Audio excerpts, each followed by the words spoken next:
Hey everybody, Rick here from BC Firearms Training. Today what I want to do is make some videos which will help students of mine and other students of the Canadian Firearms Safety Course pass the practical exam. This is basically study material for those students. If you are an experienced firearms user, you might find this material far too basic. And if that's the case, feel free just to go on to another video of mine or other videos. Now, if you are planning on taking the firearms safety course, then I do recommend that if you've never touched a firearm before, if you have very limited knowledge, that you watch these demonstrations. Without further ado, let me get down to showing you how to clear different firearms for the practical test of the Canadian Firearms Safety Course. Hey everybody, Rick here from BC Firearms Training, and continuing on in my series of proving firearms safe to the standard for the Canadian Firearms Safety Course. I'm going to demonstrate pump shotguns in this video. So in this video I have two pump shotguns. The first one I'm going to demonstrate is the Browning pump shotgun. So when you pick it up, it will be closed. The first thing you need to do is to check to see if there's ammunition in the tubular magazine.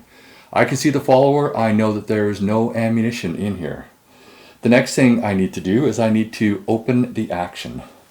On this firearm, the action release is right here, that black button right there behind the trigger guard. Now, so what I'm going to do is I'm going to press up with my middle finger, keeping my other finger straight, and bring back the fore end.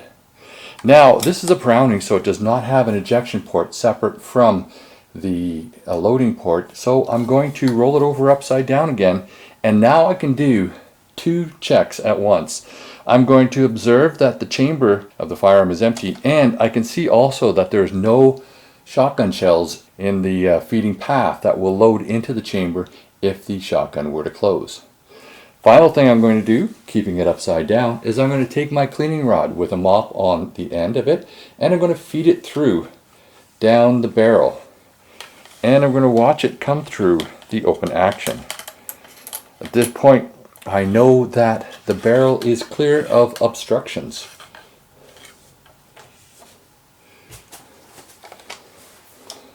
Now, if this is a ceasefire, I can put it down on the table. Next firearm I'm going to demonstrate another pump action. This is a Canuck version of a pump shotgun, and it operates similar to an 870.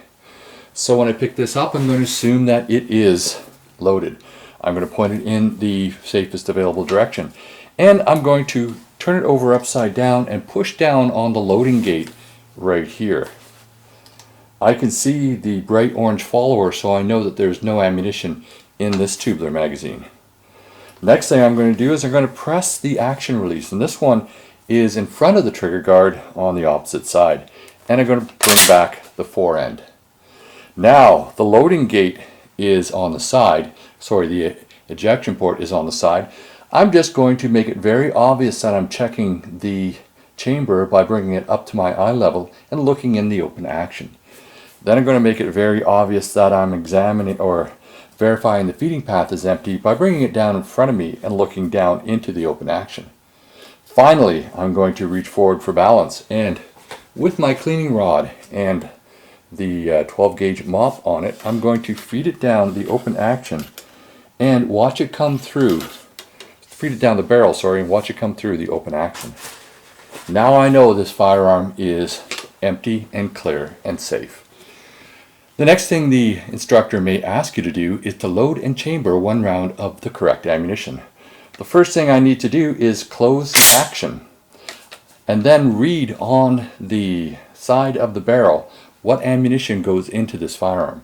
This particular firearm takes 12 gauge, 2 3/4 and 3-inch shotgun shells. So I'm going to find some shotgun shells. I have two of them here, 12 gauge. They are both 3 inches. I'm going to load them with the crimped end forward. These will go in backwards. They will get jammed, so don't do that. Push up on the loading gate, push them right into the magazine, and then I'm going to press the the action release, bring back the forend, and close the forend again. At that point, I may be asked to demonstrate some stances. I may be asked to demonstrate some carrying positions in the wilderness. Let's say I was asked to demonstrate a two-handed or ready carry. If I'm at an indoor range, I'm not going to bring the barrel up. But if the instructor says we are outside, this is your two-handed or ready field carry. At that point, he or she will probably say cease fire. Well, you're going to go through prove again, and prove is the unloading sequence. So the first thing I'm going to do is roll it over and check to see if there's any ammunition in the magazine. I do see ammunition in there. Now, I can administratively unload this if it was a Remington 870, but the next thing I'm going to do is open the action. So I'm going to open the action. That will spit the shotgun shell from the chamber out, and it will bring the other shotgun shell into the feeding path. So I'm going to observe that the chamber is empty, and I do see a shotgun shell in the feeding path. At this point, I'm going to roll it over and just dump out that other shotgun shell. Then I'm going to bring it back, and I'm going to confirm that there's no other ammunition in the feeding path, and I can see the follower, so I know that there's no ammunition in the magazine. The final thing I'm going to do is reach forward for balance and feed my cleaning rod through my barrel, out through the open action, and I am done.